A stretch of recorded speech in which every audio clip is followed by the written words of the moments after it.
My arrogant wife allowed her best friend to propose during our wedding day, even though I said no. Now she regrets everything because I want a divorce. My wife and I have been planning this wedding for over a year. We agreed on everything except the guest list. I knew my fiancée was going to choose her friend Julie as her maid of honor. Julie can be a bit self-centered at times.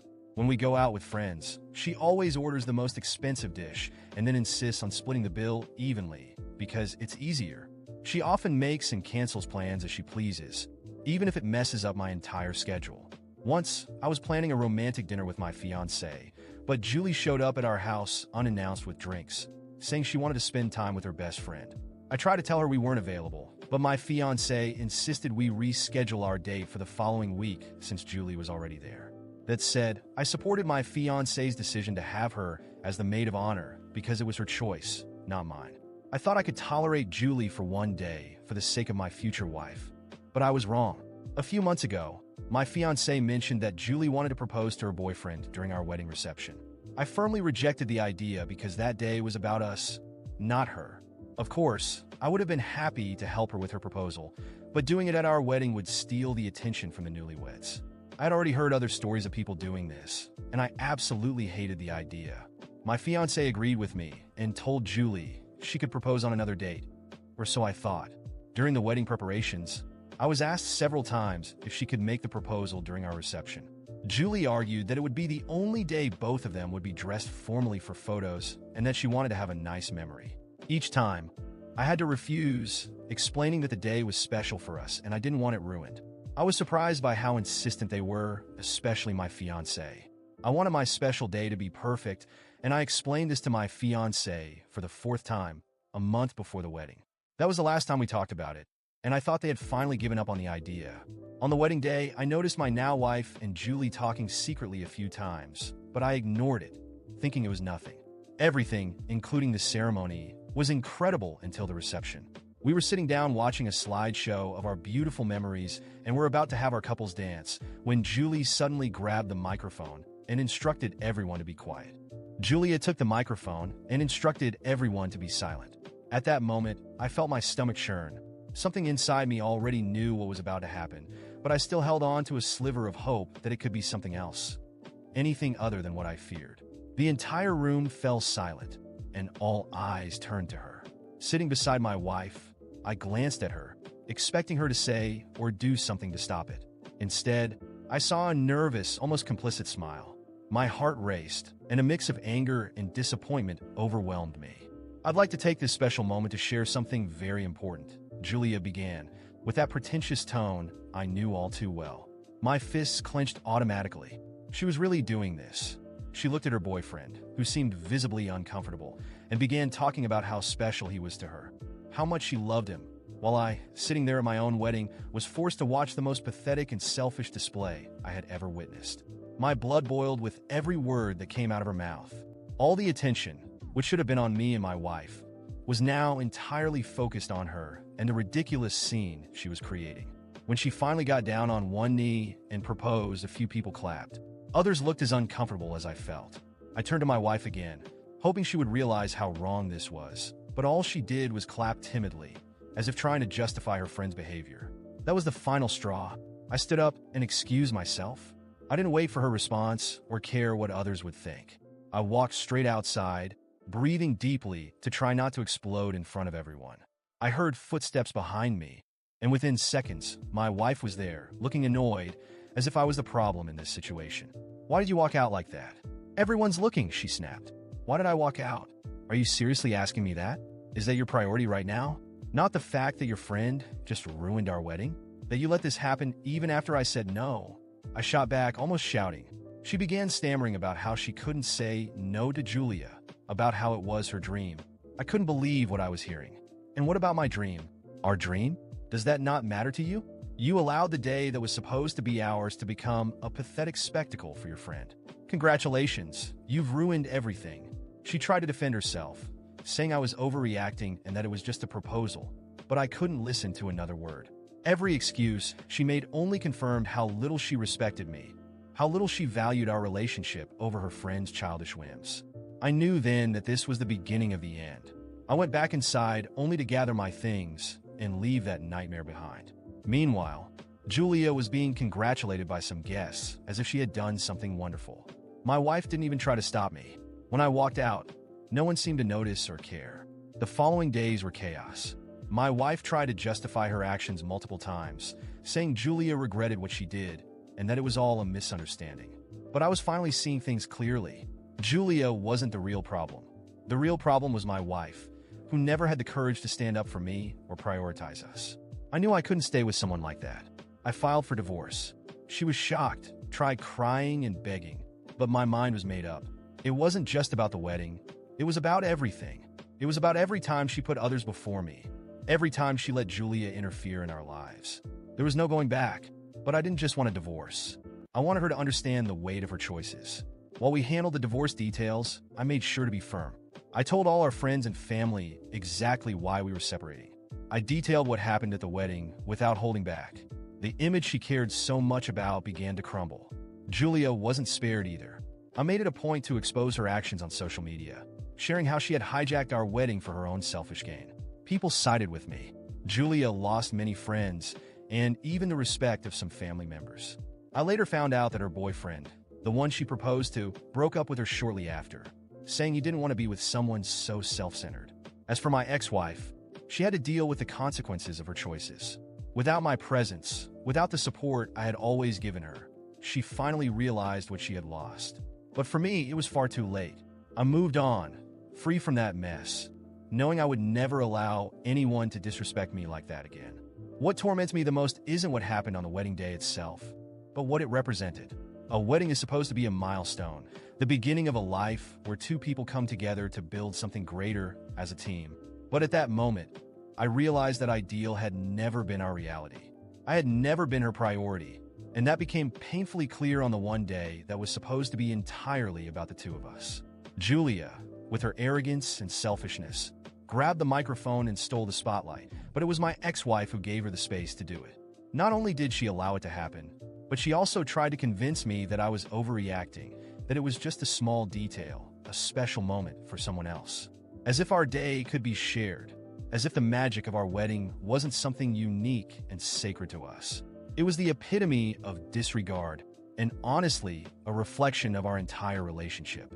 I came to understand something I should have realized long before. I was never her priority. In some way, Julia was always more important. When plans were canceled because of Julia, when she allowed Julia to interfere in important moments, I was always pushed to the side. I kept telling myself these were small things, that in a relationship, you have to compromise, that friendships are important. But there's a line between compromising out of love and becoming a mere spectator in your own story. On the wedding day, I realized that for her, I was exactly that, a spectator in what was supposed to be her celebration. The irony is that Julia didn't even stay with the man she proposed to on my big day. It didn't take him long to see who she really was and break things off. That only made it all the more absurd that my ex-wife risked what we had for someone who clearly didn't understand respect. She threw away what should have been the beginning of our life together for a proposal that went nowhere. My ex-wife, of course, continued to think I was overreacting. Throughout the divorce process, she accused me of being selfish, of not understanding the importance of friendships, of making a big deal out of nothing. But the truth is, it wasn't just about Julia, and she knew it. I made it clear that the problem was much bigger. It wasn't just about that specific moment. It was about the pattern it represented. On our wedding day, I shouldn't have had to compete for attention with anyone. The focus should have been on us, our love, our union. And she couldn't grasp that. I tried to explain it to her, but the words started to feel empty.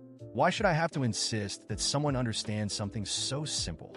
If she couldn't see that the wedding was about the two of us, that on that day, we should have been the center of attention, then she would never understand what it means to truly be committed to someone. I didn't want to spend the rest of my life being the last option, living in the shadow of her priorities. Today, looking back, I see how much I freed myself by deciding to leave that relationship. The wedding wasn't ruined just by Julia. It was ruined by my ex-wife's inability to stand up for me, to prioritize us. She always thought she was doing her best, but the truth is, she chose not to put me first. And I decided that if I'm not someone's priority, I'd rather be alone. I have no regrets. Some might think my reaction was exaggerated, but I know my worth. I don't want and won't accept being a mere spectator in my own life. especially on my wedding day. That day was supposed to be about us, and she chose to share the spotlight. That told me everything I needed to know. My ex-wife? She still tries to justify herself to others. She says I was selfish, that I didn't see her perspective. But anyone who truly understands what a relationship is knows that on that day, there was no other perspective. It was about us or it was about nothing. She chose nothing when she allowed Julia to steal our moment. As for me, I've moved on. I've learned that respect and prioritization are essential in any relationship. Love alone isn't enough if there's no balance, if one person always has to sacrifice while the other does nothing. Now, I'd rather be alone, but at peace than in a relationship where my value is constantly minimized. My marriage was a failure, but it taught me something valuable. Never accept less than what I deserve. And if I ever marry again, it will be with someone who understands that on that day, and every day, we will be each other's priority. Because without that, there's no union worth having. After everything that happened, life moved on, but not without leaving its marks on all of us. Each of us reaped the consequences of that fateful day and the months that followed. Me, my ex-wife, Julia, and even her ex-boyfriend. Our actions, choices, and values, or the lack thereof, shaped the paths we took afterward. My ex-wife, for instance, spent a long time convincing herself and others that I was the villain in the story. She repeated to everyone that I overreacted, that I was selfish and incapable of understanding the importance of friendships like the one she had with Julia. Some people believed her, of course, but many, after hearing the details of what happened at the wedding, couldn't justify her actions. Over time, she became increasingly isolated as those who had once admired us as a couple started questioning her ability to truly value the people around her. Worse still, she gradually realized the impact of her choices. Without the constant support I had provided, without someone always by her side, she began to see Julia for who she really was. Julia, the person she had prioritized over me countless times, didn't reciprocate that loyalty. After Julia's boyfriend ended their relationship, Julia's focus shifted, and my ex-wife started to feel what it was like to be second choice. When she needed advice, help, or simply someone to lean on, Julia was nowhere to be found. It became painfully clear to her that Julia wasn't a friend. She was someone who used others for her own benefit. That bitter realization was the price she paid for consistently putting me second. And Julia? Julia got exactly what she deserved. Her boyfriend left her shortly after her ridiculous stunt at my wedding. He made it clear he didn't want to be with someone so selfish and oblivious to how her actions affected others. Julia's downfall was quicker than I expected. Many people sided with me after I shared what had happened, and she lost the respect of friends and even some family members.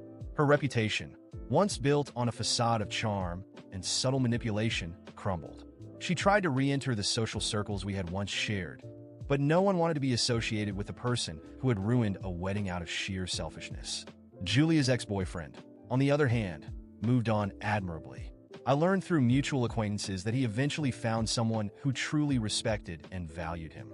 He got married a few years later to a woman described as the complete opposite of Julia: calm, kind, and unassuming. I was genuinely happy for him because, like me, he had been a victim of Julia's antics and ego. Seeing him find happiness was a small comfort amidst all the chaos. As for me, I moved on as well, but in ways I hadn't anticipated. After the divorce, I focused on myself and what truly mattered. I rediscovered hobbies I had neglected, reconnected with friends, and slowly rebuilt a life that was solely mine. At first, it was hard to deal with the disappointment, with the sense of having invested so much in someone who didn't value me. But over time, that hurt turned into gratitude for being free from something that would never have made me happy in the long run. Professionally, I achieved more than I ever thought possible. Without the constant drama and distractions my ex-wife and Julia brought into my life, I was able to fully dedicate myself to my career. Within a few years, I earned promotions and recognition. Today, I look back and realize that what happened at that wedding wasn't an end. It was the beginning of a new chapter. A chapter where I am the priority in my own life. When it comes to love, I've decided to be more discerning. I'm in no rush, but I know that if I ever get married again, it will be with someone who respects me, values me, and understands the meaning of true partnership. Someone who, on our wedding day, will stand beside me wholeheartedly, knowing that the moment is about us and no one else. Ultimately, we all went our separate ways, but each of us carried the lessons of what happened. My ex-wife lost not just the marriage but also the chance to grow alongside me. Julia lost her reputation and the friendship she claimed to value so highly. Julia's ex-boyfriend found peace and happiness with someone who truly deserved him. And me? I gained something priceless. The clarity to know who I am, what I deserve, and the strength to never settle for anything less.